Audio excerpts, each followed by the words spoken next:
to get better life. Na Mheshimiwa Rais, tuzungumzie hili la siasa kidogo. Hiyo jana ulionekana kinara wa muungano wa Azimio Raila Odinga katika mazishi ya Mukami Kimathi, na baadaye mkakuwa pamoja katika uwanja wa Kasarani katika mashindano haya ya Kipkeino Classic, na mlishiriki jukwaa moja mkakosoana kwa heshima.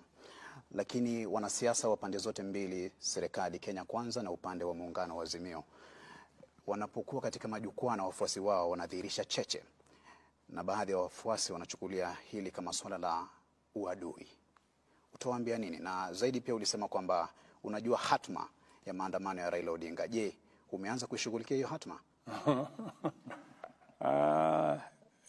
Kwanza pale tulikutana ni mahala pa mazishi,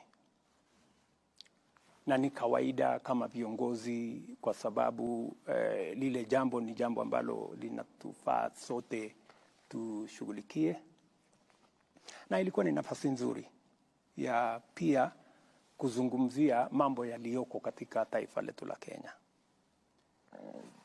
Pale kiongozi wa upinzani alisema vile aliona, akasema punda amechoka, akasema mimi siambiwi ukweli, ushuru nisipandishe, na mimi pia nikachukua muda nimueleze, na akasema ananijua, na ni kweli kwa sababu nimefanya kazi na yeye, tulikuwa pamoja katika chama. Pia nikachukua hiyo nafasi kusema pia vile ananijua na mimi namuelewa. Pia na kumsoma. Yeah. So, ikawa ni nafasi nzuri yeye aseme na mimi pia nikasema. Na pale pia nilipata nafasi ya kueleza wananchi wa Kenya kwamba hili propaganda, serikali hii tu kazi yake ni kuongeza ushuru, ni kuongeza ushuru. Nikamweleza tumepunguza ushuru zaidi ya ile tumeongeza. Tumeondoa bilioni 15, bilioni 500 ambayo ingekuwa katika budget kama wao ndio wangeendesha serikali. Tumeondoa ushuru kwa mambo ya fertilizer, raw material. Tumeondoa ushuru kwa mambo ya clinker, kwa simiti. Tumeondoa ushuru kwa samaki. Tumeondoa ushuru kwa mambo ya furniture. Tumeondoa ushuru kwa mambo ya mahospitali, equipment ya hospitali. Tumeondoa ushuru kwa chuma na simiti, kwa sababu tunataka kukuza manufacturing yetu. Tumeondoa ushuru katika sehemu karibu 15. So sio kweli hii porojo inaendeshwa na wenzetu wa upinzani wakisaidiwa na vyombo vya habari kwamba serikali hii inaendesha tu mambo ya kuongeza ushuru. Sio kweli bana. Na utawaambia nini vijana ambao ni wafuasi wenu kutoka pande zote mbili, upande wa Kenya Kwanza na upande wa Azimio, ambao wanachukulia tofauti zenu za kisiasa kama uadui ama swala la kufa kupona? Tofauti za siasa ni tofauti ya maoni na tofauti ya sera. Nilimweleza ule ndugu yangu, na namheshimu kwa sababu ni mzee, na mheshimu kwa sababu ni kiongozi. Nikamweleza kwa heshima ya kwamba wewe unaamini kusubsidize consumption, ambayo ni njia moja, lakini kwangu mimi ni njia bure. Mimi naamini kwa kusubsidize production. Ndio tofauti, maoni tofauti.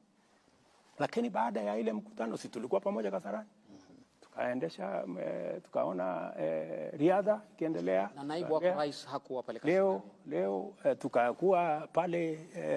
Mlifanya mazungumzo yote ya kando kuhusu masuala ya kitaifa? Tulikuwa hapo mzungumzo chochote kuhusu? Wacheni fitina bwana. Mr. President, uwepo wako na ukaribu wako, msisome mambo ambayo hayako. Uwepo wako, mzungumzo chochote kuhusu mazungumzo kati ya serikali na Kenya Kwanza na Azimio? Wewe unasema my deputy hakuwa Kasarani. Huyo amesema. Ni mimi ndiye nilisema. Sasa nakuuliza wewe, alikuwa amekuambia atakuwa Kasarani?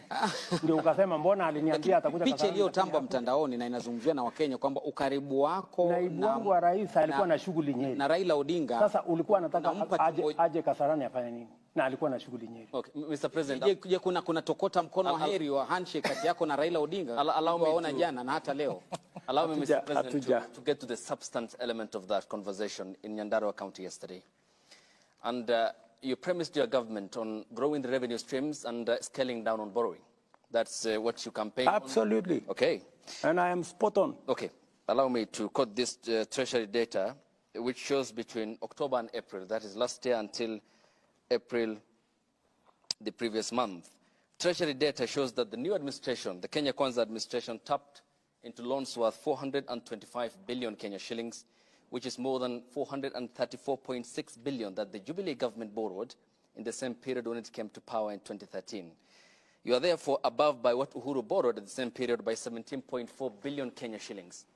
Why the contradictory position? It's not contradictory. Why borrow more? The budget, my friend, we are using is Uhuru's budget. The budget you will hold me to account is the one we are discussing. You know, when you have a budget in place, even if you came into office today, unless you go to Parliament to change the way the budget is funded, you can't.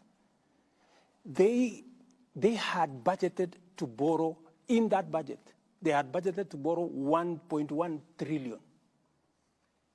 I came using the supplementary budget, I cut it down by 300 billion, right? But you see, the train had left the station. So the borrowing was more because in the budget that was read and passed by Parliament, it was meant to be more. All I did is that it wasn't as big as they had anticipated. They had actually wanted to borrow 1.1 trillion. Your Excellency, which I cut down. Budget deficits as at June last year for the current financial year, the budget deficit that had been approved by Parliament was 833 billion shillings. Of course, the Uhuru administration was there. That was a false number, because when we came into office, we found that they had not factored about